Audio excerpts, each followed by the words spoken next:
Friends, thank you for the opportunity to share my views on this very important issue of how well our academic programs in India aligned to the needs of the Indian industry. While sharing my views with you, I will also share with you our own experience at BITS Pilani. Needless to say, my comments will largely be limited to technical education and to programs at the undergraduate and postgraduate levels. Clearly, there appears to be a disconnect, and I repeat, there appears to be a disconnect between our institutions of higher technical education and the industry that sources talent from these institutions to cater to its manpower requirements. Let me elaborate on this point. Many companies complain that the graduates that they hire are ill prepared for the job they are expected to perform, and that the graduates have theoretical knowledge acquired largely from books and have little understanding of how to apply the same to solve real life problems of the industry. Some companies even suggest that many graduates they interview do not have any experience with using productivity tools such as AutoCAD, PHP programming, or Oracle Financials. Net, their refrain is that these graduates need to be trained on the job before they start becoming productive, and that they do so at significant cost to the company. For the most part, the facts are correct. I will, however, come back to this later, but I must hasten to suggest that there is a need for such companies, if not all, to reassess their expectations of the graduates they propose to hire. Likewise, some colleges need to address this problem head on and convert this into an opportunity and move ahead of others in ensuring good and 100% placements for their graduates.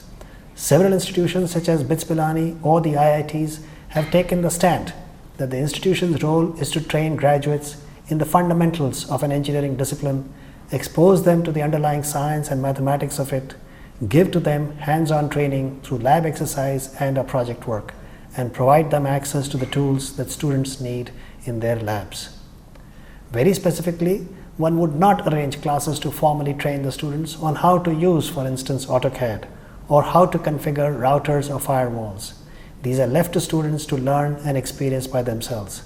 Nor do these institutions train their students to additionally get exposed to specific verticals such as banking and finance or petrochemicals.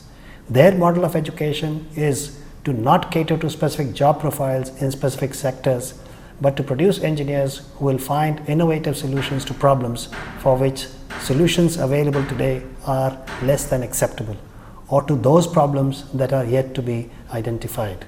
This approach has worked very well for institutions such as ours, as also for companies engaged in technology development or innovation, or those wanting to hire graduates with the kind of profile that I have just described.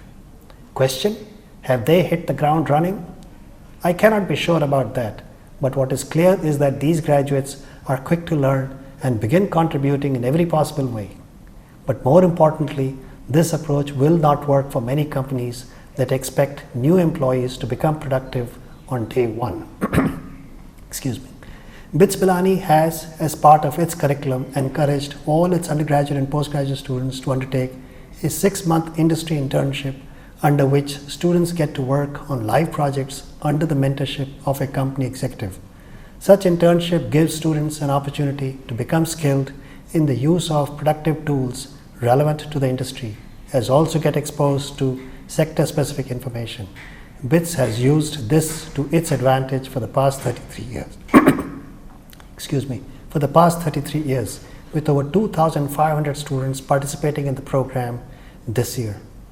The fact that there are many companies for which the model of education followed by BITS or by the IITs does not work opens up opportunities for many of our colleges and universities to redesign the curricula and include therein courses on productivity tools such as, like I said earlier, PHP programming, etc., or include programs that are specifically catering to certain verticals. As two examples, consider programs in computer science with a focus on banking and finance, or a program in manufacturing engineering with a focus on automotive engineering or on pharmaceuticals.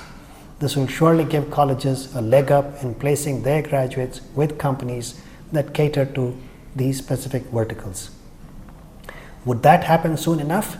Possibly, but only when state technical universities or statutory bodies such as AICTE give to the colleges under their arm the flexibility to modify the curriculum to include the courses that individual colleges believe will help them cater to manpower needs of specific industries.